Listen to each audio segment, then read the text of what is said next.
ठीक है, तो पिछली क्लास से और इस क्लास में कुछ चीज़ें ऐड हैं, जिसे हमने लैंड रेवेन्यू सिस्टम के अंदर जो चीज़ें पढ़ी थी उसमें कुछ चीज़ें ऐड बताता हूँ आपको। इस साथ आपको मिल चुका है, यहाँ तो कुछ ऐसा खास एडिशन है नहीं, मेन में जो जो एडिशन किया है वो चीज़ दिखा देता हूँ। एक दो चीज़ ऐड करिए। एक तो परमानेंट सेटलमेंट सिस्टम के अंदर जो हमने सारा सिस्टम पढ़ा था उसके अंदर एक चीज़ तो ये है, एक सेकेंड, वो जो नई चीज़ है बता दे। अच्छा, एक तो है फ्लाउड कमीशन के बारे में है, और दूसरा जो परमानेंट सेटलमेंट सिस्टम है ये इंट्रोड्यूस तो लॉर्ड कॉर्नवालिस ने किया था, लेकिन इसको जो प्लानिंग थी वो प्लानिंग की थी सर जॉन सोरे ने। तो एक ये पॉइंट प्रीलिम्स के हिसाब से हो सकता है कि शायद इंपॉर्टेंट हो। ये मैं आपको बताया कि दूसरी हमारे पास जो नोट्स हैं बाकी उसमें से कुछ एडिशन पॉइंट होते हैं, वो रोहन कलेक्ट करके मेरे को देता है, फिर बाद में मुझे जो उसमें इंपॉर्टेंट लगता है मैं उसको इंक्लूड कर देता हूँ। तो ये जो प्लान है ये सर जॉन सोरे ने किया था। एक पॉइंट तो ये है। एक पॉइंट है, एक द फ्लाउड कमीशन करके कमीशन बना था। ये किस लिए बनाया गया था? Inquiry the reason for the great Bengal famine. ये ग्रेट बंगाल फेमिन जो 1943 में होगा, जो आज हम पढ़ने वाले हैं, उसके बाद ये बनाया गया था। और इसने रिकमेंड किया था कि जो इंटरमीडिएट्स बनाए गए हैं परमानेंट सेटलमेंट में उसको आप खत्म कर दो। तो मतलब जो लैंड रेवेन्यू सिस्टम होता है, जो टोटल सब ये सारे सिस्टम मिला के, चाहे आप महलबारी में मान लो या आप रायतवाड़ी या परमानेंट सेटलमेंट में, तो जो भी इंटरमीडिएट्स थे इनके बीच में, उनको इसको हटाने का सिस्टम है। डायरेक्टली आप जो डील करने डायरेक्टली आप करो, बीच में किसी भी तरह को इंटरमीडिएट नहीं होना चाहिए। ये मेन तो हम इसीलिए बोलेंगे कि सर ये इसको आप ये बोल सकते हो कि एक तरह से जो परमानेंट सेटलमेंट चल रहा था कहाँ पर, बंगाल में, क्योंकि आपको पता है कि ये जो परमानेंट सेटलमेंट था ये मेनली कहाँ पे था, ये मैक्सिमम बंगाल बिहार वगैरह तो यही सबसे ज्यादा था। तो बंगाल में परमानेंट सेटलमेंट होता गया था। परमानेंट सेटलमेंट सिस्टम तो आपको बताइए कि डायरेक्टली हम लोग क्या करेंगे, जमींदार को बोलते हैं भाई इतना इतना है तुमको इतना देना, बात खत्म। कई जो भी एक फिक्स अमाउंट है, बाकी तुमको जितना राउस लेना हो तुम देख लो अपने हिसाब से। तो इंटरमीडिएट को खत्म करके डायरेक्ट आप डील करो, वो मतलब रायत वाले वाला सिस्टम कुछ ऐसे सिस्टम उसने डील किया था। तो ये छोटे से पॉइंट है दो। एक तो ये कि प्लान किया था सर जॉन सोरे ने, और इसको जो फ्लाउड कमीशन ने बाद में इंटरमीडिएट्स को अबॉलिश करने की रिकमेंडेशन दी 1943 बंगाल फेमिन के बाद। और दिखाता हूँ क्या एक एडिशनल कुछ चीजें मिली हैं जो,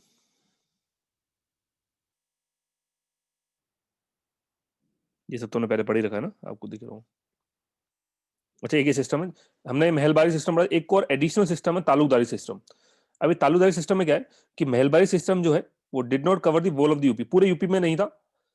एक डिस्ट्रिक्ट है औध, आप जैसे लखनऊ वाला जो इलाका है, तो अवध या और डिस्ट्रिक्ट औध, यहाँ तालुकदारी सिस्टम चलता था। इस तालुकदारी सिस्टम में क्या होता था, government inter into an agreement with the Talukdar for a period of 30 year. इस जैसे जमींदार होते हैं उसी तरह के तालुकदार है, but हाँ जमींदार जैसे नहीं है। तालुकदार कलेक्ट दी जो whatever जो भी रेवेन्यू होता है वो हर विलेज में जाके अलग अलग जो भी विलेज उसको अलॉटेड थे वहां से वो कलेक्ट करता था, और उसके बाद वो गवर्नमेंट ऑफ इंडिया को जो उस समय जो भी ब्रिटिश गवर्नमेंट थी उसको डिपॉजिट कर देता था। एक तरह से इंटरमीडिएट्स की तरह काम कर रहा है। तालुकदार अपना खुद का शेयर काट लेता है, एक तो कॉस्ट ऑफ कलेक्शन, और उसका खुद का जो रिम्यूनरेशन है वो काट पीट के वो बाकी पैसा एज इट इज पहुंचा देता था। अब आप बोलो से इसमें और जमींदारी में फर्क क्या है? लग तो ये भी जमींदार जैसा रहा है, फर्क है। Unlike the Bengal zamindar, the और talukdar had no legal right over the land under his charge. तो मेन तो यही है कि जो भी लैंड है उसके ऊपर इसका कोई हक नहीं है। जमींदार आप जानते हो, जमींदार के ऊपर जमींदार जो भी होता था पूरा लैंड उन्हीं का माना जाता है जब तक 20-30 साल तक उनका एग्रीमेंट है। बट यहाँ ऐसा कुछ नहीं है, ये सिर्फ एक तरह से कलेक्शन का काम कर रहे हैं, बस एजेंट की तरह की पैसे लेके आ रहे हैं, ले जाकर उनको दे रहे हैं बस। तो ये मेन डिफरेंस है, ये आप ध्यान रखिएगा। दूसरा, moreover they work as a revenue collector for a fixed term, ये टर्म लिखा है fix period of the settlement. तो वो एक पीरियड टाइम के लिए बोलते 5 साल 2 साल 1 साल 2 महीने 3 महीने 4 महीने, उनके लिए फिक्स टर्म होता था, उसी के लिए काम करते थे बस। तो मेन तो इसमें डिफरेंस यही है कि किसी भी तरह का लीगल राइट नहीं होता था, ये ध्यान रखिएगा, लैंड के ऊपर। बाकी और कुछ खास नहीं है। तो अगर आ जाए इन केस आ जाए कि तालुकदारी सिस्टम कहाँ जो ब्रिटिश ईस्ट इंडिया कंपनी के टाइम पे कहाँ लगा हुआ था, तो आप बोलोगे अवध के अंदर। दूसरा, तालुकदारी सिस्टम जो है इसके अंदर कोई भी लीगल राइट नहीं होता था लैंड के ऊपर। नेक्स्ट, कंक्लूजन देख लिया आपने, तो इसके टीए सिस्टम में ऐड कर दिया ओनली अवध डिस्ट्रिक्ट और डिस्ट्रिक्ट। देर आफ्टर ये साथ तो पढ़ी रखा हमने। आइए हम स्टार्ट करते हैं यहाँ से। इकोनॉमिक ये ड्रेन ऑफ वेल्थ, जैसे कि मैं आपको पहले ही बता चुका हूँ कि दो ही चीज यहाँ सबसे ज्यादा इंपॉर्टेंट उनमें से एक है ड्रेन ऑफ वेल्थ। तो ड्रेन ऑफ वेल्थ को समझने के लिए आप समझिए ड्रेन ऑफ वेल्थ क्या, मतलब हमारी जो भी वेल्थ है वो उसको खींचना, लेके जाना। अब ड्रेन ऑफ वेल्थ आप इस लाइन से समझ सकते हैं, part of the national wealth which was not available for the consumption of Indian was being drained away to the England without any economic or material return। तो ऐसा money जो हमारे देश से निकल की जा चुकी है वो वापस कभी देश में नहीं आएगी, या उसका किसी भी तरह का देश के अंदर इकोनॉमिकली या मटेरियली इस्तेमाल नहीं होगा। हमारे इंडस्ट्री लगाने में ऐसा कुछ खास काम नहीं हो रहा, वो देश से जा चुका पैसा दूसरी कंट्री में जा चुका है या वेस्ट कर दिया आप लोगों ने। ठीक है, अब समझे बहुत सारी चीज आती है इसके अंदर। इसमें क्वेश्चन भी है, ये वाला क्वेश्चन है, ये डाउट वाला क्वेश्चन यूपीएससी 2011 का, जिसमें डी लिखा हुआ है, बताऊंगा इसमें क्या डाउट है। इसमें इस एक्चुअली जो मैंने आपको आंसर दिया उसमें गलत दे रखा है। So it was continuous transfer of the wealth from the India to England, for which India did not receive any adequate economic or material return। बता दिया मैंने आपको अभी। बेसिकली मतलब one side transfer of fund, कि बस एक तरफ आप पैसा भेजे जा रहे हो, भेजे जा रहे हो। पैसा कैसे भेजेंगे लोग, कि यूरोपियंस रॉ मटेरियल तो चलो लेके जा रहे हैं, हम वहां से जो उनका इंडस्ट्रियल प्रोडक्ट खरीदेंगे, उसके बदले में जो पैसा दे रहे हैं, तो वो तो इंडिया से बाहर चला गया ना। पहले क्या होता था, ये लोग इंडिया से कोई भी माल खरीदना होता था तो इंडिया को पैसे देते थे, तो इंडिया के अंदर सिल्वर वगैरह पैसे, मतलब सिल्वर कॉइन्स वगैरह, बुलियंस वगैरह, वो तो वो इंडिया में आता था। अब उल्टा हो रहा है, अब इंडिया इनसे चीजें ले रही है, इनको पैसे दे रहे हैं। तो इस तरह से हमारा फंड हमारे कंट्री से बाहर जा रहा है। उसके अलावा भी बहुत सारे खर्चे, मोटा मोटा दिखाई देता हूं मैं आपको। ये देखिए, इससे आप बहुत आसानी समझ पाएंगे। दो कैटेगरी में डिफाइंड है, एक तो होम चार्जेस है, एक काउंसिल चार्जेस है। ये बहुत अच्छे समझ, इसी के ऊपर यूपीएससी ने क्वेश्चन पूछा था। तो इनविजिबल चार्जेस बोलते हैं इनको, जो दिखते नहीं है, बट हाँ ऐसा है कि एक्सपेंडिचर तो होता ही इनके ऊपर। एक होम चार्जेस, एक काउंसिल चार्जेस। होम चार्जेस कौन से, पेंशन देना, सैलरी देना, या आपको कहीं युद्ध करना, लड़ाई करनी है, उसके लिए जो सोल्जर्स की जो जो भी खर्चा हो रहा है उसके ऊपर, वो पूरा इसके अंदर आता है। काउंसिल चार्जेस क्या होते हैं, secretary of the state draw bill on the government treasury in India, these bill paid in the India out of the public revenue, public dept. Public डेप्ट का मतलब ये है कि लोगों के ऊपर कर्जा है। अब जैसे मान के चलो कोई भी खर्चा हुआ इंग्लैंड के अंदर, मतलब जो भी इंडिया का ईस्ट इंडिया कंपनी ने कुछ भी खर्चा किया, मान लो ने कुछ भी पेमेंट करा या कोई भी सामान मंगाया, कुछ भी किया, अब उसको डायरेक्टली इंडिया की ट्रेजरी से उठाएंगे और वो सीधा सीधा जाएगा हमारे ऊपर।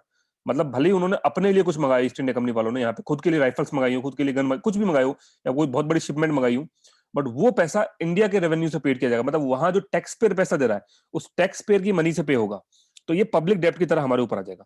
तो ये तो था काउंसिल चार्जेस। होम चार्जेस मैंने आपको बता दिए, पेंशन देना, सैलरी देना। अब इसके अंदर कितनी सारी कैटेगरी, उसके लिए मैंने ये एक्चुअली मैं मुझे थोड़ा सा इसमें डाउट था, तो मैं ऑनलाइन सर्च कर रहा था, फिर वहां मुझे एक आर्टिकल मिला। उस आर्टिकल में ये 1901 और 2 के बीच के अंदर आरसी दत्त ने बताया कि होम चार्जेस कितने पार्टों में डिवाइडेड थे। यहां से आप अच्छे समझ पाएंगे, और इस क्वेश्चन का जवाब भी आपको मिल जाएगा, जो एक्चुअली में इस बुक ने गलत कर रखा है, कि कौन कौन से होम चार्जेस में ये कुछ दे रखे हैं। इसके अलावा और भी बहुत सारे होता है। देखो, इंटरेस्ट ऑन द डेब्ट एंड मैनेजमेंट ऑफ द डेब्ट, उसमें इतना रुपए था, पाउंड स्टर्लिंग में है ये पूरा।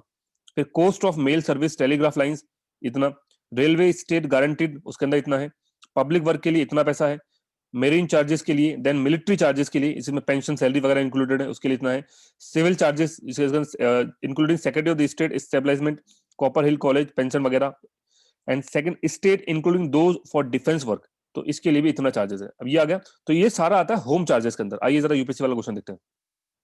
With reference to the period of colonial rules in India, home charges formed an important part of drain of wealth from India। Actually, home charges important part नहीं है, सबसे biggest source था ये drain of wealth का। Which of the following fund constitute, आपको बता रहे हैं तीनों में से कौन सा होम चार्जेस है। पढ़ लो एक बार खुद ही, कमेंट में जवाब दे दो मुझे, कौन सा आपको सही लग रहा है।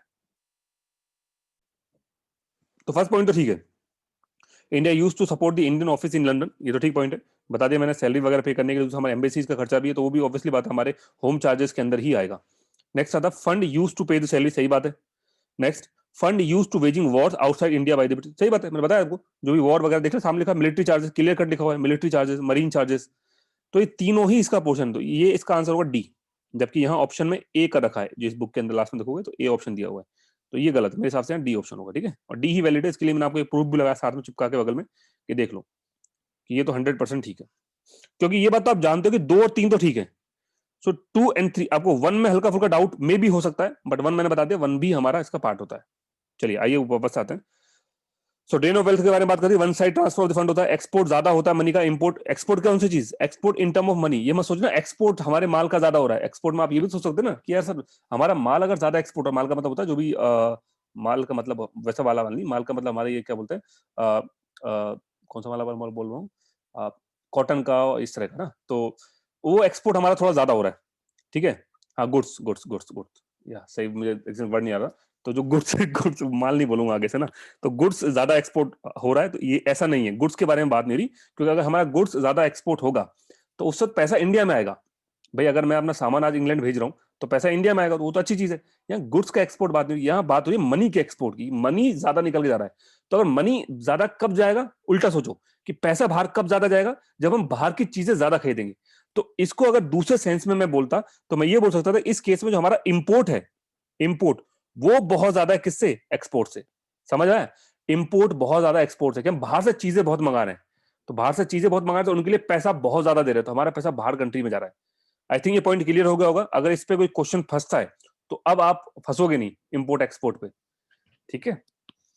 इसके अलावा अनइक्वल टर्म ऑफ ट्रेड बता दिया मैंने कि यहाँ पे तो अलग सिस्टम 400-400% की हमारे माल पे, हमारे गुड्स के ऊपर 400-400% की ड्यूटी लगा रखी है, वेयर उनका जो गुड्स है उसके ऊपर ड्यूटी फ्री ट्रेड है, ठीक है। Next, European agencies, houses and European banks, ये बना दिया। अब ये क्या करेंगे, बैंक जो भी ब्रिटिश गलत तरीके से पैसा कमाएंगे, दस्तक वगैरह का मिस यूज करेंगे, उसके बाद में भी जो इलीगल तरीके से पैसा जो ट्रेड करेंगे उसका जो भी पैसा होगा, ये यूरोपियन बैंक उनको आराम से, जैसे अब आज के टाइम में देख लो इंडियन पे जो भी ब्लैक मनी रहता है वो सीधा स्विस बैंक में जाके डिपॉजिट कर देते हैं। तो सेम सिस्टम ये यूरोपियन बैंक या एक सेफ बैंक की तरह, सेफ हाउस की तरह इंडियंस जो इंडिया के अंदर जो कंपनी के सर्वेंट्स है उनके लिए यहाँ काम करेंगे।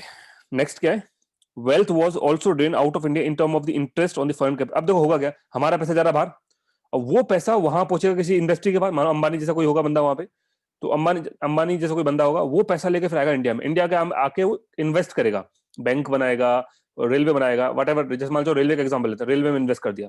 अब आपको पता रेलवे में अगर उसने इन्वेस्ट किया तो उसको 5% तो गारंटेड मिलेगी मिलेगी कम से कम। तो वो 5% उसको वापस से और पैसा मिल रहा है, मतलब हमारे ही पैसे के ऊपर उसको और हम पैसा दे रहे हैं। एक तो हमारा पैसा लूट के गया, वो पैसा उसने इंडिया में इन्वेस्ट करा, उसके ऊपर हम उसको इंटरेस्ट और दे रहे हैं। तो wealth was drain out of India in the form of interest on the foreign capital investment, ठीक है। ये पॉइंट इसका मतलब ये है। नेक्स्ट, इंडिविजुअल चार्जेस, मैंने आपको बता दिया कि कौन कौन से विजिबल चार्जेस होते हैं, और ये मैंने आपको क्वेश्चन समझा दिया। इंपैक्ट क्या होगा, तो इंपैक्ट ये कि इंडस्ट्री बर्बाद हो जाएगी, यहाँ पे जो लोगों के पास पैसा हो कम से कम होगा, पैसा उनके पास उतना होगा नहीं, गरीबी हो जाएगी पूरे इंडिया के अंदर, फेमिन्स आने स्टार्ट हो जाएंगे, मार्केट इनस्टेबल हो जाएगा, पीजेंट का एक्सप्लोटेशन होगा। सारे पॉइंट आप यहाँ लिख सकते हैं, सारे पॉइंट मैंने लिखे भी हैं एज इट इज। तो ये सारा इंपैक्ट होगा इसका। इसके बारे में मार्क्स ने बोला था कि drain of wealth as a bleeding process, अगर एक बार चालू होगी, खून हमारा जो एक बार चालू हो जाता है मतलब है ना, तो रुकता नहीं है बहुत आसानी के साथ, ठीक है। तो वही सेम प्रोसेस है, ब्लीडिंग प्रोसेस मार्क्स ने डिफाइन किया था। आ सकता है कि किसने ड्रेन ऑफ वेल्थ को ब्लीडिंग प्रोसेस बोला, तो मार्क्स ने, या मार्क्स ने ड्रेन ऑफ वेल्थ को क्या बोला, bleeding process. Next, the newspaper Amrit Bazar Patrika particularly opposed drain of wealth from India. तो ये भी एक इंपॉर्टेंट है कि किसने अपोज किया, तो अमृत बाजार पत्रिका ने। ड्रेन ऑफ वेल्थ में आपको सबसे पहले इसी समझा चुका हूं। तो ड्रेन ऑफ वेल्थ की कहानी होती है खत्म। अब आता है पॉवर्टी एंड फेमिन्स में। तो मैं आपको पहले ही फेमिन्स के बारे में बता चुका हूँ। फेमिन्स का मेन रीजन ये नहीं था कि कोई नेचुरल कॉजेस थे, ये मैनमेड थे। मैनमेड में नेचुरल कॉजेज बहुत नाम मात्र रहते, कि रेन नहीं हो रही, ठीक है, समझ में आता रेन नहीं हो रही, बट ये उतने बड़े कॉजेज जितने मैनमेड कॉजेज थे। अब मैनमेड में क्या है, frequent war between British and regional powers, आपस में लड़ रहे हैं, इंडिया से ये लोग, हैदराबाद, मसूर, ठीक है, सबसे। फिर ब्रिटिश इकोनॉमिक पॉलिसी जो भी थी, आपने देखा होगा, लैंड सेटलमेंट जो भी है इनका, तीनों, permanent settlement, Ryotwari system, Mahalwari system और तालुकदारी सिस्टम। फिर एक्सपोर्ट ऑफ फूड ग्रेन्स। अब ये क्या, हमारा सारा तो ये इसमें, अच्छा इसमें एक पॉइंट और ऐड कर लेते हैं, यहाँ मैंने ऐड नहीं किया, आपको ध्यान रखिएगा। इसमें एक इंपॉर्टेंट पॉइंट है जो मुझे लगता है कि इसके पीछे काफी ज्यादा जिम्मेदार है, वो है कमर्शलाइजेशन का, कमर्शलाइजेशन ऑफ एग्रीकल्चर। ये काफी इंपॉर्टेंट पॉइंट है, ये मैंने ऐड नहीं किया यहाँ। आप जानते हो कि मेन तो यही है भाई, आपने गांव के अंदर बोले कि गेहूं मत उगाओ, अफीम उगाओ, इंडिगो उगाओ, वो बेचारा इंडिगो आ रहा है, बाद में इंडिगो आपने उसे ले लिया, उसको अपने पैसा भी नहीं दे रहे, क्योंकि मिडिल मैन क्या करेगा, गांव के किसान से लेके तो आएगा पैसा और जाके दे देगा किसको, ईस्ट इंडिया कंपनी को, बट वहां से पैसा गांव के किसान तो नहीं पहुंचेगा, ये टाइम लगेगा आने के अंदर। तो मनी लेंडर के पास पहुंच जाएंगे, तो वैसे कर्जे में डूबे हुए फिर फूड ग्रेन उनके पास खाने के लिए है नहीं, उसके लिए वो अलग से कर्जा लेंगे, फाइनली पूरा यहाँ सिस्टम पूरा डैमेज हो जाएगा। तो ये जो है ना, फूड ग्रेन की कंट्री से फूड ग्रेन ही गायब कर दी वो पूरा पूरा, क्योंकि ना तो इंडिया उगा रहा है, दूसरा इंडिया एक्सपोर्ट जो करता था पहले, अब वो इंपोर्ट करने आएगा। इंपोर्ट के लिए हमारे जो किसान होंगे वो उतना ज्यादा हाई कॉस्ट पे नहीं कर पाएंगे कि 2 रुपए का गेहूं 20 रुपए 30 रुपए में आप खरीदें। तो ये काफी बड़ा रीजन था जो मैंने इंक्लूड नहीं किया था, इंक्लूड कर दिया मैंने, ठीक है। नेक्स्ट है बंगाल। अच्छा, इसमें कई सारे फेमस आए। पहले हम देखते हैं कि क्राउन रूल जो है, मतलब 1858 1857 पे जो रिवोल्ट होता है, उसके बाद ईस्ट इंडिया कंपनी जो यहाँ पे एडमिनिस्ट्रेशन है वो पूरा छीन लिया जाता है, उनको हटा दिया जाता है, और उसकी जगह क्राउन खुद आया था, मतलब ब्रिटिश जो है, यूके जो की गवर्नमेंट खुद आके इसको कंट्रोल करती है, इंडिया की पूरी टेरिटरी को। तो क्राउन के अंडर में कितने फेमिन्स हुए, 10 सीवियर फेमिन, बट उससे पहले भी कुछ इंपॉर्टेंट फेमिन्स थे। एक तो बंगाल फेमिन, तो आपको पता ही है, जो मैंने बताया था, कई बार मैंने इसके बारे में जिक्र भी किया था आपसे, 1769-70 वाला। इसमें लगभग 1/3 पॉपुलेशन खत्म हो गई थी। बट इसके बारे में खासियत क्या है कि इस पर्टिकुलर फेमिन में किसी भी तरह की कोई मदद नहीं करी ईस्ट इंडिया कंपनी वालों, क्योंकि तो लूटने में ध्यान देते, कहां मदद करेंगे, ठीक है। Instead company servant made large profit by buying up rice and retailing it at high prices. वही गेहूं खरीद लिया, कहां से, जो डेल्टा ऑफ इरावदी रिवर, वहां से या बाकी जगह से गेहूं खरीद, राइस चावल खरीद लाए, और यहाँ लाके मान लो 1 रुपए किलो बिक रहा था, उसको 10 रुपए किलो 20 रुपए किलो मौके का फायदा उठा के बेचा, और उसमें काफी सारे लोग, 1/3 पॉपुलेशन, मतलब अगर 1 लाख लोग भी हैं तो सोचो 33,000 तो चले गए उनमें से, सिर्फ भूख की वजह से, कुछ नहीं मिला खाने के लिए इसलिए निकल ली वो। फिर एक फेमिन था, गुंटूर फेमिन, 1833 में आया था, तो 5 लाख लोगों में से 2 लाखों को साथ में लेके चला गया था फेमिन। नेक्स्ट 1837 में आया, ये अपर इंडिया में आया था, यहाँ भी कोई रिलीफ वर्क प्रोवाइड नहीं किया गया। तो आपसे पूछोगे सर इसमें से पढ़ना क्या, याद क्या रखना, कुछ भी याद नहीं रख सकते, ये सिर्फ आपके नॉलेज के लिए, कुछ भी काम करनी, छोड़ सकते हो पूरे को। आइए, फेमिन अंडर क्राउन एडमिनिस्ट्रेशन, तो 10 सीवियर फेमिन थे, ये 10 भी आपको कोई नंबर याद रखने की जरूरत नहीं है, स्पेशली ऐसा कुछ कब आया ऐसा कुछ नहीं है, हमें सिर्फ यहाँ फेमिन से रिलेटेड कौन कौन सी कमीशन बनी, और ये जो फेमिन आए इसमें से जो मेन मेन फेमिन थे वो किस इलाके में आए वो पता करना है। तो पहला है फेमिन ऑफ 1861, ये आगरा और दिल्ली के बीच में आया था, इसका जो एरिया था, area between Agra and Delhi, तो एक पॉइंट तो ये आपके लिए इंपॉर्टेंट है कि आगरा और दिल्ली का जो एरिया है ये वहां था एरिया वाइज। दूसरा, इस फेमिन के अंदर खासियत क्या है 1861 वाले फेमिन में, कि पहली बार ईस्ट इंडिया कंपनी ने रिलीफ वर्क प्रोवाइड करा, पहली बार, फर्स्ट टाइम, इससे पहले किसी फेमिन में कोई रिलीफ वर्क दिया नहीं गया था। दूसरा, first time inquiry about the causes, area and intensity, आज तक कोई इंक्वायरी भी नहीं बैठाएगी, फर्स्ट टाइम, तो ये एक छोटा सा इंपॉर्टेंट पॉइंट हो जाता है यहाँ पे कि भाई पहली बार इन लोगों ने सोचा कि चलो थोड़ा बहुत कुछ दिखा देते हैं, और उस हिसाब से शो के हिसाब से इन्होंने कुछ चीजें कर दी, बस ये 2 पॉइंट यहाँ इंपॉर्टेंट है। चलो नेक्स्ट आगे चलते हैं। इसके बाद में यह है कि कर्नल बर्ड स्मिथ जो है ये डिप्यूट किया गया इस पर्पस के लिए, बट इसने भी कुछ खास किया नहीं, ऐसा नहीं कोई बहुत बड़ी कोई फॉर्मुलेशन पॉलिसी बनाई हो, प्रिंसिपल दी हो कि इस तरह करो, इंक्वायरी बैठाई गई, बट कोई खास रिजल्टिव कोई है ना कंस्ट्रक्टिव वर्क नहीं हुआ यहाँ पे, बस नाम मात्र के लिए इंक्वायरी बना के छोड़ दी। कर्नल बर्ड स्मिथ है, इसने कुछ खास किया नहीं, तो वही लिखा Colonel Baird Smith was deputed for this purpose but his report did not lead to any formulation of the general principle of relief. अब आते हैं नेक्स्ट, ओडिशा फेमिन 1866 में आया, ठीक है, ये 1861 का फेमिन था, इसके 5 साल के बाद वापस से एक फेमिन आता है 1866 में उड़ीसा के अंदर। एक्चुअली उड़ीसा में नहीं था, ये बंगाल, बीओबी का मतलब था तो पता, bank of Baroda, bank of Baroda का मतलब है बंगाल, बिहार और उड़ीसा, ये तीनों जगह में आया था, बाद में मद्रास तक एक्सटेंड हो गया था, मतलब पहले 3 जगह आया, मद्रास तक एक्सटेंड हो गया, और टोटल पूरे इस इलाके की 1/3 पॉपुलेशन इसने भी यहाँ साफ कर दी। पर हाँ, उससे पहले एक ड्रॉट आया था, उसके बाद ही फेमिन आया था। तो इसमें मैं क्या याद रखना, फर्स्ट ऑफ ऑल रीजन, तो रीजन था बीओबी और मद्रास, मद्रास में बाद में एक्सटेंड हुआ था, ये पॉइंट ध्यान रखिए, मैंने आगे लिखा होगा, देखो 1866-67 फेमिन, तो एक्सटेंडेड टू मद्रास प्रेसिडेंसी, ये वाला फेमिन है सेम 66 वाला, ये 66 तक तो उड़ीसा तक था, बट 67 में ये एक्सटेंड होकर कहां पहुंच गया, मद्रास तक। तो मैंने इसको डायरेक्टली यहीं लिख दिया, ध्यान रखना कि अगर पूछा जाए कि 66-67 वाला फेमिन कहां आया था, बीओबी और मद्रास। तो इसमें पड़ेगा note, the calamity was not severe in Orissa, most severe in Orissa, hence the name Orissa famine. तो इसको उड़ीसा फेमिन इसलिए बोले, मैक्सिमम जो कैजुअलिटी थी वो उड़ीसा के अंदर थी, 1/3 में से मैक्सिमम लोग उड़ीसा से मारे गए थे, तो इसका नाम ही उड़ीसा फेमिन रख दिया गया। अब बनती है भाई साहब कमीशन, तो फर्स्ट कमीशन आती है इस पर्टिकुलर के बाद, वो है उड़ीसा फेमिन इंक्वायरी कमीशन, 1866 में बनती है। ये हमारे प्रीलिम्स के हिसाब से इंपॉर्टेंट होता है, जो भी मुझे प्रीलिम्स के हिसाब से इंपॉर्टेंट लगेगा मैं आपके सामने ही स्टार बनाता हुआ चलूंगा, ताकि आपको आसानी रहे याद करने में। तो ये एक इंपॉर्टेंट पॉइंट है प्रीलिम्स के हिसाब से कि इस पर्टिकुलर कमीशन को किसने बनाया, तो मतलब कौन इसका चेयरमैन था, उसका नाम है सर जॉर्ज कैंपबेल। तो चेयरमैन का नाम पता चल गया, और इन्होंने अपनी रिकमेंडेशन में क्या बोला कि पूरा का पूरा बंगाल का एडमिनिस्ट्रेशन रिस्पॉन्सिबल है इसके लिए, ईस्ट इंडिया कंपनी पूरी पूरी रिस्पॉन्सिबल है, उसी की वजह से फेमिन आया था, मतलब कोई मैन मेड, मतलब कोई नेचुरल नहीं था, ये मैन मेड कॉज था। कुछ रिकमेंडेशन भी दी उन्होंने, रिकमेंडेशन कुछ इतनी खास इंपॉर्टेंट नहीं है, आप देख लीजिएगा, ऐसे प्रीलिम्स के हिसाब से तो कुछ खास है नहीं, बट पढ़ देता हूँ। कम्युनिकेशन सिस्टम की जरूरत है, सो दैट अगर ऐसा कुछ हो तो इजीली आप अपनी बात पहुंचा सकें। Security of tenure of the cultivator, आप जो भी हमारे कल्टीवेटर उनको आप बताइए कि जो, क्योंकि उस समय क्या होता है सब हायर्ड किए होते हैं, ऐसा नहीं था कि इनकी खुद की कोई जमीन होती थी, जमींदार के अंडर में काम करते थे, तो उनको बता भाई आपको 5 साल तक आपको कोई नहीं हटाएगा, ठीक है। तो एक ये चीज, employment in the useful public work, in case कोई कल्टीवेटर के पास जमीन नहीं है, तो जैसा आज मनरेगा स्कीम चलती है ना, तो उसी तरह से कोई स्कीम लाओ और वहां पब्लिक वर्क में इनको लगाओ, सो दैट इनके पास कुछ पैसा है और ये अपने अनाज वगैरह खाने पीने का जुगाड़ कर पाए। फूड को इंपोर्ट करो, अगर नहीं है इंडिया के अंदर तो बाद जो भी आपकी दूसरी कॉलोनीज है वहां से लाइए और यहाँ पे इंपोर्ट करिए दूसरे स्टेट से। Building of railway and canals, transportation easy करने के लिए, खाना जल्दी पहुंचाने के लिए, कैनाल्स पानी वगैरह की फैसिलिटीज के लिए। District officer were made responsible for saving of all preventable death, तो अगर कुछ होती है और वहां कैजुअलिटीज होती है तो जो डिस्ट्रिक्ट ऑफिसर रहेगा, डीएम वगैरह, जो भी समय जो भी मेन डिस्ट्रिक्ट हेड होगा, उसको रिस्पॉन्सिबल मान के वट जो भी पनिशमेंट होगी उसको दी जाएगी।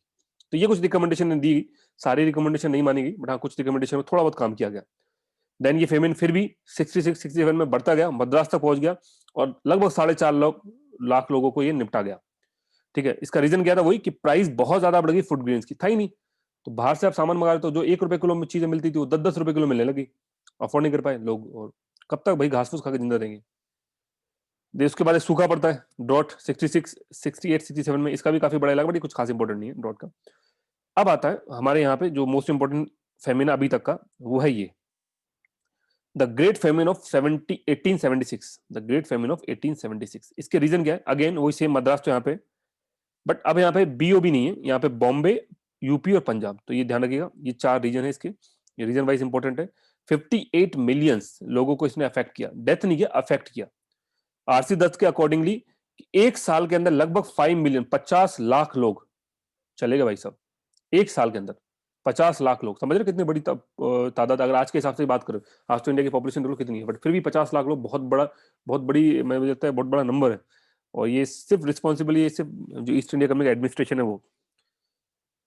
देन अगेन एक फेमिन कमीशन अपॉइंट होती है, हमेशा वही काम है, फेमिन कमीशन बना दो, कुछ होना करना तो है नहीं, इनकी रिकमेंडेशन लोग मानते हैं नहीं। तो ये फेमिन कमीशन जो है, इसको अपॉइंट करता है लॉर्ड लिटन, और इसके चेयरमैन होते हैं, इसको बोलते हैं पर्टिकुलर कमीशन के दूसरा नाम भी स्ट्रेची कमीशन। स्ट्रेची इसलिए बिकॉज इसके चेयरमैन के ऊपर, जैसे इस कमीशन को इस तरह से भी बोला जा सकता है कि सर जॉर्ज कैंपबेल कमीशन, तो याद रखिएगा उड़ीसा फेमिन कमीशन का ही नाम है। सिमिलरली यहाँ अगर आता है कि जनरल रिचर्ड, या सिर्फ रिचर्ड, या सब स्ट्रेची कमीशन, तो ये वाला कमीशन है फेमिन कमीशन ऑफ 70, 78। क्या क्या रिकमेंडेशन दी, ये सब आपके सामने है। मैं अगेन बोलूंगा, रिकमेंडेशन दी, कुछ मानेंगे कुछ नहीं मानेंगे, बट इतना कुछ खास, क्योंकि इनका मकसद देखो, क्यों नहीं मानते, क्योंकि इनका मकसद इंडियन लोगों की भलाई करना थोड़ी है, ये तो इनका मकसद जितना हो सके उतना लूट लो, तो फॉर्मेलिटी के लिए बना देते। ये भी सिर्फ इसलिए क्योंकि इस पर्टिकुलर टाइम तक 1878 तक हमारे यहाँ के लोगों को इन्होंने ही पढ़ाया है, इन्होंने ही उनको वेस्टर्नाइज किया है, तो वो अब क्वेश्चंस करना स्टार्ट कर देंगे।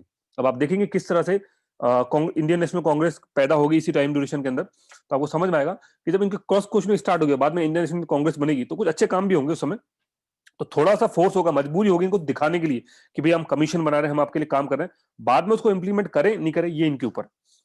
तो फेमिन कमीशन बनती है 1878 में, लॉर्ड लिटन अपॉइंट करते हैं जनरल रिचर्ड स्ट्रेची को, जो कमीशन के अंदर ये सारी रिकमेंडेशन हमें देते हैं। अब इनमें काम का रिकमेंडेशन क्या है जरा देख लीजिए। सबसे पहले prohibition of the export of the grain, कि आप जो यहां से सामान भेज रहे हो उसको बंद कर दो। आपको लगता है मानेंगे? नहीं मानेंगे ना, हाँ, बस दिखाने के लिए तो बोल दिया इसने, चलो ठीक है। दूसरा, अगर प्रोविंशियल एक्सपेंडिचर, मतलब जो भी आपकी स्टेट है, उस समय प्रोविंसेस बोलते थे, जो भी प्रोविंसेस है, अगर वो इतने सक्षम नहीं है कि जो भी रिलीफ डिमांड है उसको पूरा कर पाए, लाखों लोगों को खाना पहुंचाना, अगर वो पैसा नहीं है उनके पास, तो गवर्नमेंट ऑफ इंडिया, मतलब जो खुद मेन जो गवर्नमेंट है, जो यूनियन का बोलते हैं हम, तो गवर्नमेंट ऑफ इंडिया अपने खजाने से पैसा निकाल के देगी और उस रिलीफ डिमांड को पूरा करेगी। Second, suspension of the rents, जो भी आपका लगान पहले का बाकी है उसको खत्म कर दो। कलेक्शन ऑफ दी, अच्छा रेंट क्यों बोला मैंने, क्योंकि मैंने आपको बताया था कि इन्होंने क्या सिस्टम किया रायतवाड़ी सिस्टम के अंदर बाद में, कि जो भी इसमें कल्टीवेटर है वो टैक्स नहीं दे रहे, वो रेंट दे रहे हैं, सो दैट पता रहे कि भाई जमीन तुम्हारी नहीं, तुमसे कभी भी ली जा सकती है। तो सेम वही चीज बोली, suspension of the rent. Collection of the status of the peasantry, बताओ भाई कितनी हालत है, क्या है, कितने पॉवर्टी है, क्या नहीं, पूरी चीज बताइए। Duty of the state offer relief, वही वाली बात कि स्टेट की ड्यूटी है कि रिलीफ वर्क प्रोवाइड करे। और उसके बाद ये सेकंड पॉइंट यहां से जोड़ सकते हैं कि अगर स्टेट के पास पैसा नहीं है तो गवर्नमेंट ऑफ इंडिया खुद अपने खजाने से पैसा देगी रिलीफ वर्क के लिए।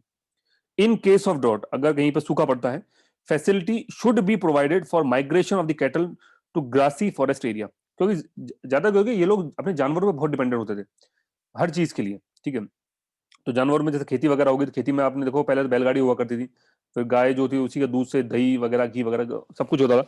तो सूखा पड़ने की वजह से कैटल्स वगैरह को खाने के लिए कुछ नहीं मिलता था, पूरा घास वगैरह सब कुछ खत्म हो जाती थी। तो इन्होंने रिकमेंडेशन, ऐसा कभी आता है तो कुछ इस तरह की फैसिलिटी हो कि इनको ले जाए, मान लो राजस्थान में सूखा पड़ा हुआ है, मान लो बंगाल में पड़ा हुआ है, तो लेके आगे उत्तराखंड में किसी एक जगह रखा, और वहां जब तक वो सूखा खत्म हो तब तक उनको वहीं रखा जाए। तो ये इस तरह के रिकमेंडेशन देते हैं। देन 1883 के अंदर द प्रोविंशियल फेमिन कोड बनकर तैयार होता है, जो एक बेसिक देता है हर प्रोविंसेस के लिए कि आप अपना फेमिन कोड किस तरह से तैयार करें, मतलब जब भी आपके यहाँ फेमिन आएगा तो आप ये स्टेप फॉलो करेंगे। तो याद रखिएगा, प्रोविंशियल फेमिन कोड जो है वो 1883 के अंदर बनता है, after the Strachey famine commission की रिपोर्ट के बाद। 1878 में ये रिपोर्ट देते हैं, उसके कुछ सालों के बाद, लगभग 5 सालों के बाद, ये प्रोविंशियल फेमिन कोड बनकर तैयार होता है। तो आई थिंक ये क्लियर होगा, ज्यादा मुश्किल तो है नहीं, अभी तक काफी आसानी है। आप देखोगे ज्यादा भारी कोई चीज है नहीं इसमें। याद करने की चीज बताऊं तो याद करने की बहुत लिमिटेड चीज है। एक तो हमें ये यहाँ पे याद रखना है कि ये भाई साहब ये जो है ये पॉइंट, दूसरा एक हमें यहाँ याद रखना है कि ग्रेट बंगाल फेमिन कहाँ आया था, उसका एरिया। सिमिलरली ये वाला जो फेमिन है, उड़ीसा फेमिन कमीशन, वो किस, उसके चेयरमैन कौन थे, उन्होंने क्या रिकमेंडेशन दी, उन्होंने बताया कि पूरा इंटायर बंगाल का जो एडमिनिस्ट्रेशन वो रिस्पॉन्सिबल है। देयर आफ्टर ये जो रीजन है ये भी हमारे लिए इंपॉर्टेंट है, उड़ीसा फेमिन का, कि बीओबी और मद्रास, उसके बाद यहाँ पे फेमिन ऑफ 1861 पहली बार आया, पहली बार रिलीफ वर्क और इंक्वायरी करी गई, हालांकि उस कुछ खास मकसद नहीं रहा उनका, कुछ सक्सेसफुल था नहीं, बस शो पीस के लिए। और ये इस कंजर का नाम याद कर लेना, कर्नल बर्ड स्मिथ, कुछ नहीं बताया इसने, फालतू के बस शो पीस के लिए बोले। तो ये छोटे छोटे प्रीलिम्स के हिसाब से इंपॉर्टेंट पॉइंट है, मैंने स्टार्ट कर दिया यहाँ पे, ठीक है। चलो अब आगे चलते हैं, कहाँ तक पहुंचे यहाँ तक, हाँ ओके। इसके बाद देखो, अगर ये वास्तव में फेमिन के ऊपर काम करते तो आपको लगता है कि बार बार फेमिन आते। देखो दो सीवियर फेमिन फिर आ गए 1896, और भाई फेमिन कोड तो 1883 में बना ना, तो इसके जस्ट 13 साल के बाद फिर एक सीवियर फेमिन आया था, कुछ सालों के बाद फिर एक सीवियर फेमिन आया, तो कई सालों तो कंटिन्यू रहता है। तो भाई जब तुम इतना अच्छे एडमिनिस्ट्रेशन, तुम इतने अच्छे रिकमेंडेशन कर रहे हो, तो फेमिन आ क्यों रहा है? क्योंकि मैं बता रहा ये सिर्फ हमारे जो इंटेलेक्चुअल थे, जो पढ़े लिखे वेस्टर्नाइजेशन जो कैटेगरी के जो लोग थे, उनको सेटिस्फाई करने के लिए ये सिर्फ शोपीस कर देते, पेपर पे वो लोग छाप देते, और वो कुछ टाइम के लिए खुश हो जाते, हाँ भाई ऐसा ऐसा कुछ हो रहा है बस, और कुछ खास इनका मकसद था नहीं। तो अगेन फेमिन आते हैं 96, और इसके अंदर ये डेट वेट आपको बिल्कुल भी याद मत ना, गलती से याद करने मत बैठ जाना कौन सा फेमिन कब आया, कोई जरूरत नहीं उसकी। रीजन क्या है? बुंदेलखंड और एंटायर कंट्री। हाँ ये आप रीजन वाइज याद रख सकते हैं कि ये जो फेमिन आए थे ये कौन से इलाके के अंदर है, तो बुंदेलखंड। इसके बाद अगेन वही सेम कहानी, वापस से फेमिन कमीशन बना देंगे भाई साहब। तो चलिए फेमिन कमीशन बन जाता है इस बार under the Lord Lyall, Lyall LYAL Lyall, ठीक है। इनको अपॉइंट करता है लॉर्ड कर्जन। लॉर्ड कर्जन जाने से पहले लॉर्ड कर्जन के बारे में एक और चीज पढ़ेंगे, ध्यान रखिएगा, लॉर्ड कर्जन के बारे में और भी इन्होंने काफी अच्छे काम किए, तो ये बाद में बात करते हैं। बट ये जो कमीशन था लायल कमीशन, ये भी लॉर्ड कर्जन ने अपॉइंट किया था। क्या रिकमेंडेशन दी? कि इरिगेशन फैसिलिटी को इंप्रूव करो, बड़ा करो, डेवलप करो, जो भी आपके या तो नहीं है तो डेवलपमेंट करो, और जो पहले से एग्जिस्टिंग है उनको इंप्रूव करो। बट इनके बाद भी कुछ भी नहीं होता, फिर एक फेमिन आया था 99, वही वाला मैं बता ना, इसमें दो फेमिन इस ड्यूरेशन में। तो इस फेमिन के ड्यूरेशन में एक दूसरा फेमिन आता है 99 से 90, और काफी लंबा चलता है, और ये अभी तक का सबसे घटिया है, सबसे बेकार फेमिन है अभी तक। ये 1908 है लास्ट में ना, ये 8 होगा ये वाला, हाँ। तो ये अभी तक का सबसे घटिया बोल सकते हैं, सबसे जिसमें सबसे ज्यादा कैजुअलिटीज हुई वो, कुछ नहीं होना। फेमिन ऑफ 99 वो इसके बारे में बात है, 98 है नहीं, ये वापस से 8 कर देते हैं इसको, ओके। 28 मिलियन पीपल को अफेक्ट करता है। वापस से फेमिन कमीशन बनता है 1900 के अंदर। कौन बनाता है? Lord Curzon. कौन चेयरमैन है? मैकडोनल्ड। अब देखो कितने फेमिन कमीशन बनाए लोगों ने। फिर हर बार कुछ भी होता है फेमिन कमीशन बना के छोड़ देते हैं। ये रिकमेंडेशन देता है, बहुत सारी रिकमेंडेशन देता है, उसमें से काम काम की रिकमेंडेशन कौन कौन सी है? कि आपके पास मॉरल स्ट्रेटेजी होनी चाहिए कुछ ऐसे चीजों से डील करने के लिए। आप एग्रीकल्चर बैंक ओपन करो, सो दैट ये कभी भी ऐसी कंडीशन आती है तो ये लोग वहां से लोन ले पाए। दूसरा, इरिगेशन फैसिलिटीज को इंप्रूव करो, वही वाली बात जो ऊपर रिकमेंडेशन आई कि इरिगेशन फैसिलिटी को इंप्रूव करो। एंड उसके अलावा और भी बकवास छोटे मोटे रिकमेंडेशन देते हैं, कोई भी बस मानने वाला तो वैसे भी नहीं है, ठीक है। लॉर्ड कर्जन वापस से इन रिकमेंडेशन को मानते हैं और कुछ चीजें इस इंप्लीमेंट करते हैं रिकमेंडेशन में, कुछ तो मान लेते हैं। जैसे क्या क्या चीज, कि इरिगेशन कमीशन बनता है 1901 के अंदर, ये प्रपोज करते हैं इरिगेशन को, ठीक है। तो एक चीज तो मान ली चलो, इरिगेशन पर तो उन्होंने ध्यान दिया फर्स्ट। दूसरा, कोऑपरेटिव सोसाइटी बनकर तैयार हुई थी 1904 में, जो आसानी से जो हमारे मनी लेंडर के चक्कर में किसान पड़ते हैं उनसे बचाने के लिए, मतलब ये वाली रिकमेंडेशन भी मान ली इनकी। एग्रीकल्चर बैंक जैसी, बैंक तो नहीं बनाए बट हाँ कोऑपरेटिव सोसाइटी तो बना दी। तीसरा है Punjab land alienation act of 1909। इसमें क्या बोल दिया गया कि transfer of agriculture land to the non agriculture was restricted. भाई अगर सारा ही आप नॉन एग्रीकल्चर इंडस्ट्री लगा दोगे हर जगह, तो किसान फिर गेहूं कहाँ उगाएगा या चावल वगैरह कहाँ उगाएगा? तो ये तीनों पॉइंट इंपॉर्टेंट है हमारे प्रीलिम्स के लिए, ठीक है। ये पूरा इंपॉर्टेंट है, इसमें क्या क्या रिकमेंडेशन दी, और खास करके ये नाम लॉर्ड कर्जन, ये ध्यान रखिएगा। और किसकी रिकमेंडेशन को बेस्ड था, ये काफी इंपॉर्टेंट है, मैकडोनल्ड। चलो ठीक है। नेक्स्ट, बंगाल फेमिन, ये मैंने वही लिखा हुआ है। तो दो फेमिन कमीशंस, वापस कहाँ चला गया, ओके। तो यहाँ क्या लिखा, दो famine commissions was constituted but the British government was never serious in dealing with the welfare plans for the masses. Famine continued to occur and the famine of the Bengal 1943 was the most horrifying. तो अभी तक जो भी feminine चल रहा है उनमें सबका बाप आने वाला है, मतलब सबसे डेंजर फेमिन आने वाला है, वो है बंगाल फेमिन। और कब आया ड्यूरेशन देखो 1942-43। आप समझ होंगे ये तो वर्ल्ड वॉर सेकंड के टाइम पे।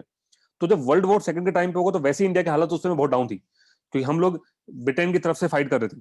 तो ये वर्ल्ड वॉर सेकंड टाइम में जो फेमिन आया ये काफी ज्यादा डिवास्टेटिंग हुआ। इसके बारे में बात करता हूँ मैं, 2 मिनट रुकिए, क्योंकि है नहीं, ठीक है।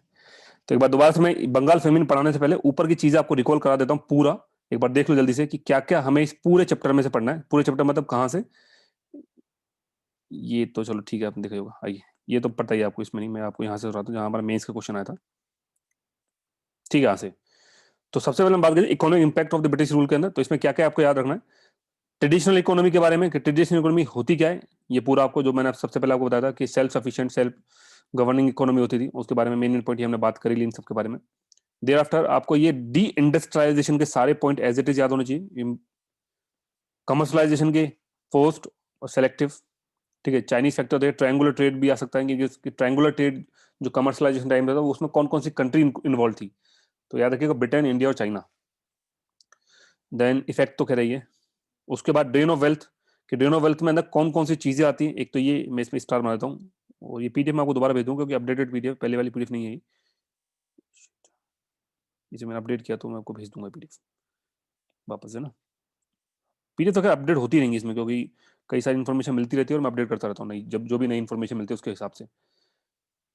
देन ये मार्क्स ने ब्लीडिंग प्रोसेस बोला, अमृत बाजार पत्रिका ने ड्रेन ऑफ वेल्थ को क्रिटिसाइज किया। इसके अलावा ड्रेन ऑफ वेल्थ से जुड़ा एक इन्फॉर्मेशन और है जो मैंने लास्ट में लिखी है, वो भी मैं आपको भी बता देता हूँ यहाँ पे। एक सेकंड, ये इन्फॉर्मेशन ये रही हमारे ग्रेट ओल्ड मैन कहाँ गए, एक सेकंड कहीं तो लिखा होगा, हाँ चाहिए रहा। देखो दादा भाई नारोजी जो हैं, जो great old man of India, इन्होंने ड्रेन ऑफ वेल्थ को क्रिटिसाइज करा बहुत ज्यादा। और किस आर्टिकल के थ्रू किया, वो आर्टिकल था इंग्लैंड डेट ऑफ इंडिया 1867 के अंदर। साथ में इन्होंने अपनी बुक के अंदर भी इसको क्रिटिसाइज किया, बुक थी the poverty and un British rule in India 1902। तो इसके ऊपर क्वेश्चन आपको मिलेगा, मैं जो भी प्रैक्टिस क्वेश्चन करने वाला उसके अंदर ध्यान रखिएगा दोनों आर्टिकल का भी नाम और बुक का भी नाम एज इट इज, कौन सा आर्टिकल था और कौन सी बुक थी। तो England debt of India 1867, date आपको याद हो ना हो कुछ फर्क नहीं पड़ता, नाम याद होना जरूरी है आर्टिकल का। और दूसरा है the poverty and un British rule in India. साथ में इन्होंने मॉरल ड्रेन भी डिफाइन करा। मॉरल ड्रेन, तो ड्रेन ऑफ वेल्थ तो एक अलग चीज है, साथ में मॉरल ड्रेन एक टर्म भी यूज करी दादा भाई नौरोजी ने। मॉरल ड्रेन क्या होता है, exclusion of Indian from the position of trust and responsibility of their own land. मतलब हमें हमारी कंट्री गवर्न करने के हकदार नहीं माना जा रहा, बड़ी पोस्टों पे हर जगह यूरोप में, चाहे आर्मी है, चाहे एडमिनिस्ट्रेशन है, चाहे जुडिशरी है, और जो छोटी जो क्लर्क वाली पोस्ट है वो इंडियंस को मिल रही है बस, ठीक है। तो इस तरह से इसको बोलते हैं मॉरल ड्रेन। नेक्स्ट रोमेश चंद दत्त, आरसी दत्त ने क्या बोला, आरसी दत्त ने भी थोड़ा बहुत इनके बारे में कुछ मतलब इकोनॉमी को डिफाइन किया था। तो उनका एक काफी इंपॉर्टेंट बुक है इकोनॉमिक हिस्ट्री ऑफ इंडिया, ठीक है, जिसके अंदर आपने देखा होगा, मैंने पहले भी इनके बारे में बात करी। तो इसमें काफी सारी चीजें आरसी दत्त ने जो, ये बुक मेरे हिसाब से बहुत इंपॉर्टेंट है। इस बुक का नाम आपको काफी आगे काम आएगा आगे। ये अरे वापस ये क्यों आ रहा है, एक सेकंड बस हो गया। तो ये प्लीज ये ध्यान रखिए, ये काफी इंपॉर्टेंट बुक है इकोनॉमिक हिस्ट्री ऑफ इंडिया। साथ में एक और चीज है open letter to Curzon on famine and land assessment. तो बस ये थोड़ा सा आरसी दत्त के बारे में ये पॉइंट ध्यान रखिएगा, और हमारे दादा भाई नौरोजी के बारे में ये सारे पॉइंट। चलिए वापस आते हैं। अच्छा, दादा भाई नौरोजी क्या बोलते हैं, great old man of India दादा भाई नौरोजी। ये हो गया था बंगाल फेमिन पाया था हम लोग, है ना। चलो बंगाल फेमिन 1942-43। तो रीजन क्या था, रीजन होता है कि तो लगातार क्रॉप फेल हो रही थी, ठीक है, और रेनफॉल कम होने की वजह से। दूसरा वर्ल्ड वॉर 2 उस समय प्रोसेस में चालू थी। तो वर्ल्ड वॉर 2 में क्या होता था कि जो भी राइस था, import of rice from Verma, Verma का कहां से, इरावदी डेल्टा, मैं बता चुका इस बारे में। तो वहां से राइस का इंपोर्ट हो गया बंद। Second, trade and movement of the food gain dislocated, जो भी ट्रेड हो रही थी वो पूरी तरह से डिसलोकेट हो गई। उसका रीजन क्या है, रीजन ये है because of the control and nearness of the Bengal to the theatre of the war in the east.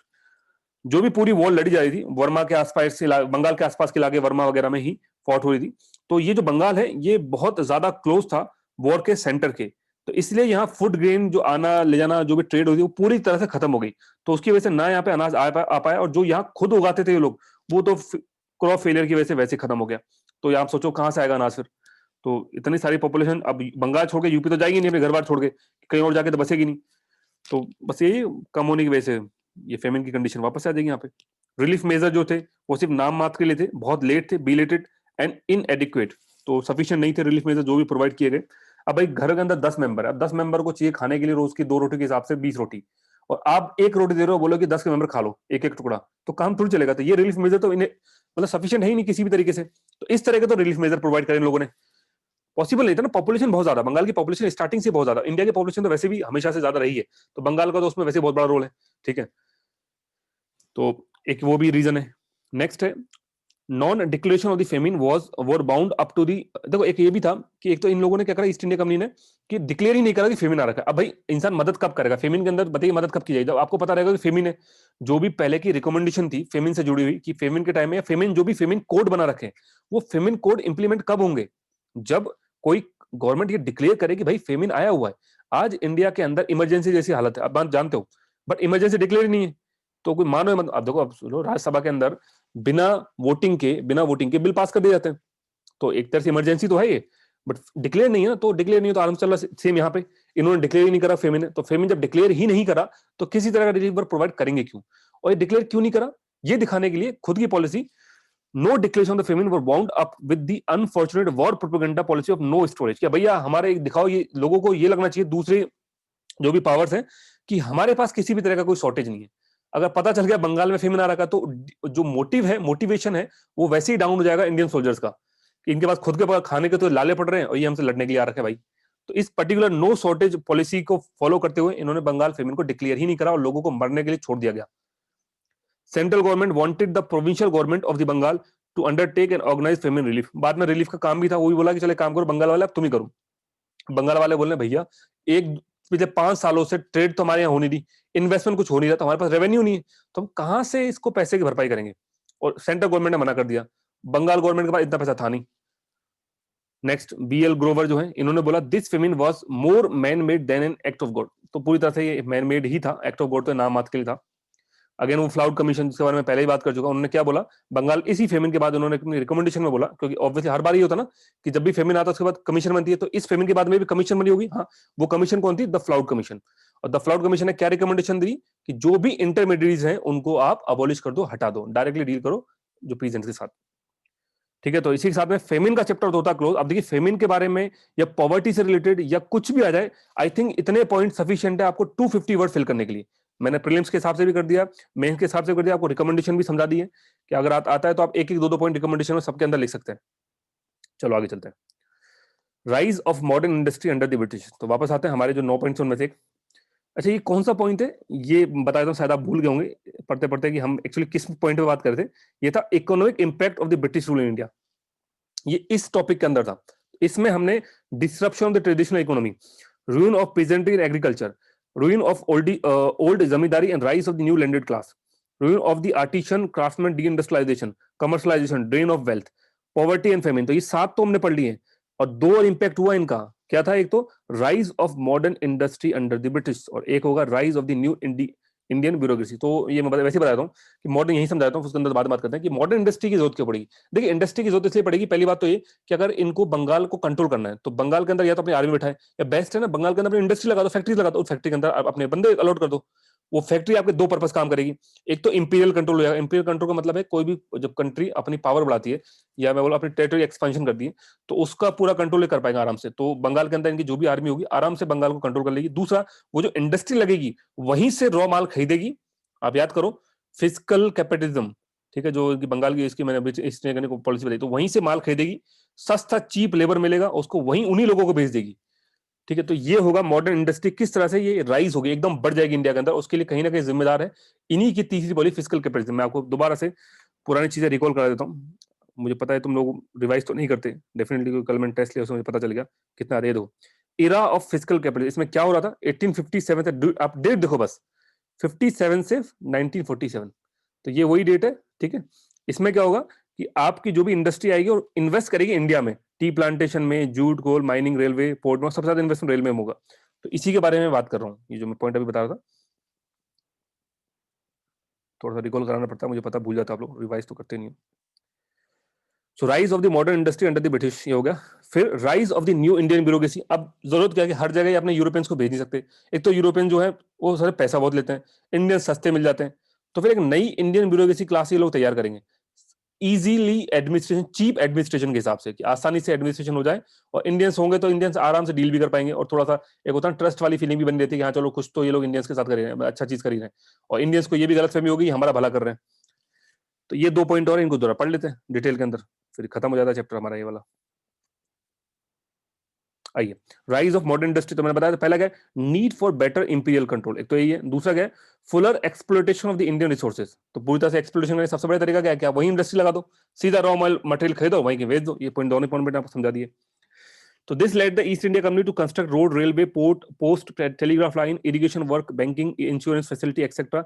These development later provided material basis for the emergence of the modern industry in India. अभी हमारे यहाँ कोई modern industry है नहीं।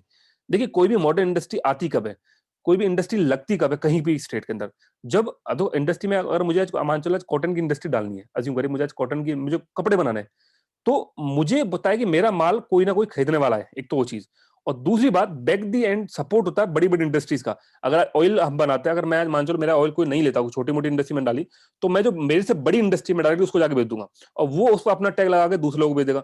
तो इस समय problem क्या थी कि कोई भी बड़ी इंडस्ट्री पिक्चर में नहीं थी, कोई बहुत बड़ी इंडस्ट्री हमारे यहाँ मौजूद नहीं थे। तो कहीं ना कहीं एक, बट जब ईस्ट इंडिया कंपनी खुद यहाँ पे आ गई, तो फिर इंडस्ट्रियल कैपिटलिज्म जो है वो हमारे इंडिया के अंदर भी स्टार्ट हो गया, इंडस्ट्री बनना चालू हुई, और उनको देख देख के इंडस्ट्री जो है वो डेवलप होना स्टार्ट हो जाएगी। बट हाँ, अभी तक इंडस्ट्रियल डेवलपमेंट क्यों नहीं हो पा रहा था, क्योंकि कोई भी बहुत बड़ी इंडस्ट्री हमारे यहाँ मौजूद नहीं थी।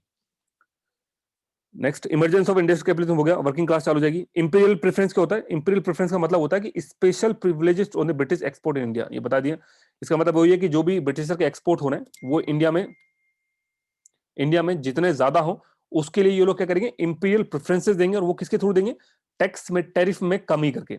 बंगाल के अंदर, ये इंडिया के अंदर जो भी ईस्ट इंडिया कंपनी इंपोर्ट करना चाह रही है, उस पर 0% टैरिफ लगा देंगे। तो इंपीरियल प्रेफरेंसेस हो गई अपने लिए। बट अगर वही कोई फ्रेंच कंपनी दे रही है या कोई डच कंपनी दे रही है, तो उनके ऊपर 30%, 40%, 80% टैरिफ लगा के इंडिया के अंदर इंपोर्ट करेंगे। तो ये special privileges on the British export in India. फिर आता है rise of the new Indian bureaucracy, इसके बारे में बता रहे हैं क्यों करेंगे, need for the better imperial control, Fuller exploitation Indian resources, ये सेम दोनों के दोनों पॉइंट एज इट इज छाप दो, बिल्कुल उसी के लिए इस्तेमाल करेंगे। मैं बता रहा हूं फुलर एक्सप्लोइटेशन कैसे कर सकते हैं भाई, एक नई इंडियन ब्यूरोक्रेसी आ जाएगी तो आराम से डील कर पाएगी। अब आपके लिए कोई ट्रेडर्स बनाने की जरूरत नहीं है, कोई डायरेक्टली कोई ईस्ट इंडिया कंपनी जाकर डील नहीं करेगा, ये लोग अपना काम करेंगे और इनको उसके बदले में प्रॉफिट दिया जाएगा, सैलरी दी जाएगी, तो आराम से एक्सप्लोइटेशन हो जाएगा, एक नई क्लास भी तैयार हो जाएगी, और जो इंपीरियल कंट्रोल है वो भी आराम से कर पाएंगे। इंडियंस की मदद से इंडियन को ही कंट्रोल करेंगे। जैसे आप देख लो 1857 के रिवोल्ट में क्या हुआ कि जो 1857 का रिवोल्ट जो सप्रेस हुआ बिकॉज ऑफ द इंडियंस हुआ, इंडियंस की वजह से ही हुआ। उस रिवोल्ट के अंदर मराठाओं के अंदर भी सिंधिया वगैरह हो गए, स्पेशली सिंधिया, और राजपूतों ने, सिखों ने, इन सब ने सपोर्ट किया ईस्ट इंडिया कंपनी को, और वो टिक पाई। नेक्स्ट है emergence of the industrial capitalism, ये बात हो चुकी है इसके बारे में, सेम पॉइंट है, मतलब ऊपर वाला। इस कहने का मतलब ये कि जो पॉइंट आपने यहां छापे एज इट इज पॉइंट इसमें भी छाप दो, बिल्कुल सेम, दोनों पॉइंट ही सेम है, 100% सेम है। आप तो कॉपी देख लो एकदम, तो आता है तो आप इजीली कॉपी पेस्ट कर सकते हैं। कंक्लूजन क्या है, after Plassey the company emerge supreme in Bengal and began using its political power for its own commercial gain.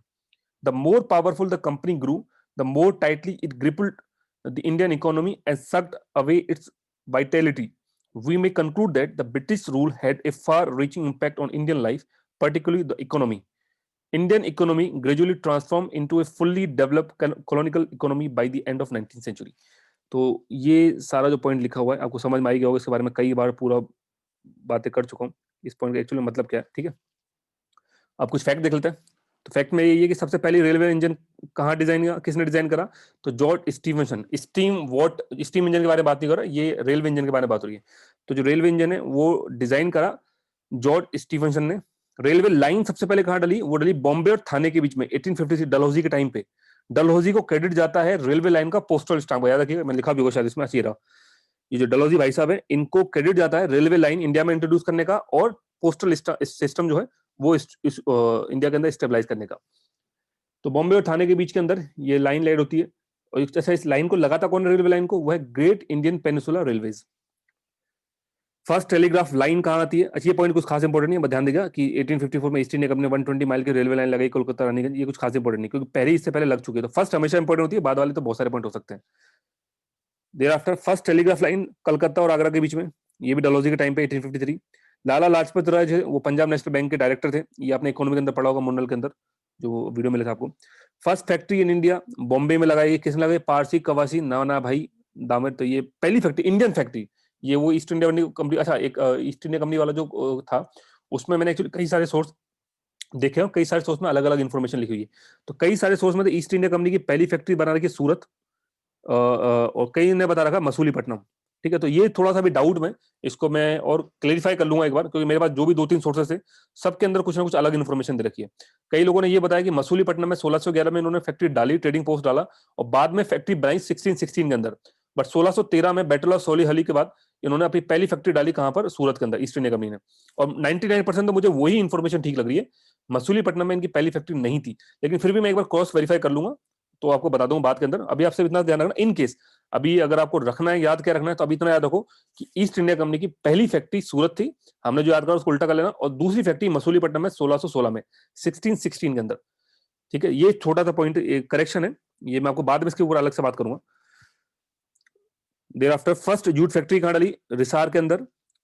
1907 में जे एन टाटा भाई ने टिस्को के अंदर अपना प्लांट डाला, जमशेदपुर जो बिहार में, टिस्को इन जमशेदपुर बिहार। और उसके बाद दादा भाई नौरोजी के बारे में बात हो चुकी है, आरसी दत्त के बारे में बात हो चुकी है। जागीरदार जमींदार के बारे में पहले डिफरेंस बता चुका हूं कि जागीरदार क्या होते थे, बिग फ्यूडल लॉर्ड्स होते थे, वे जमींदार क्या होते थे, रेवेन्यू फार्मर या रेंट कलेक्टर।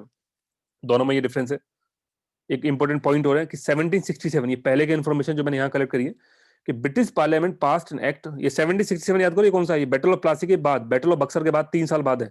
तो 1767 में British parliament passed an act obliging the East India company to pay the British treasury 4 lakh British pound per annum. ये हो क्या रहा था, ईस्ट इंडिया कंपनी इतना पैसा लेके गए वहां पे बंगाल से उठा के इंग्लैंड में, कि वो लोग दिमाग खराब हो गया, इतना पैसा कैसा है इनके पास। तो बाद में पार्लियामेंट को दिमाग में आया कि एक काम करो, इनसे बोलो कि जो भी पैसा ला रहे उसको कुछ कमीशन हमको भी दे। तो उनको बोला गया कि 4 lakh British pound per annum हर साल आप हमको देंगे, ये ईस्ट इंडिया कंपनी के साथ डील करेगी। और ये बोला 1667 के अंदर। एडम स्मिथ की किताब थी जिसका नाम था द वेल्थ ऑफ नेशन, उसके अंदर बताया गया attract exclusive privilege of the east India company. उन्होंने बोला कि भाई आप पूरे मोनोपोली ईस्ट इंडिया कंपनी को क्यों दे रखा है, आप ब्रिटिशर्स की और भी कंपनी को दो जाए और इंडिया के अंदर ट्रेड करें, वही ज्यादा सही रहेगा। तो ये जो बाद में इनकी मोनोपोली खत्म हुई, उसके पीछे थोड़ा बहुत रोल एडम स्मिथ की बुक का भी था, द वेल्थ ऑफ नेशन। तो ये क्वेश्चन आ सकता है, the wealth of nation book किसने लिखी है, तो राइटर कौन है, एडम स्मिथ। आई थिंक यहां तक एकदम क्लियर होगा आप लोगों को। तो ये सारे पॉइंट थे हमारे, पूरा ये चैप्टर था, इसमें कुछ खास चीजें नहीं है प्रीलिम्स के हिसाब से, बट मेंस के हिसाब से तो बहुत इंपॉर्टेंट है। बट फिर भी प्रीलिम्स में इससे जुड़े हुए क्वेश्चन आए हुए हैं। चलो क्वेश्चन देखते हैं, क्वेश्चन आंसर का सेशन स्टार्ट करते हैं। तो first of all UPSC mains question देख लेते हैं। मैं इसको रिकॉर्डिंग को यहीं बंद कर देता हूं।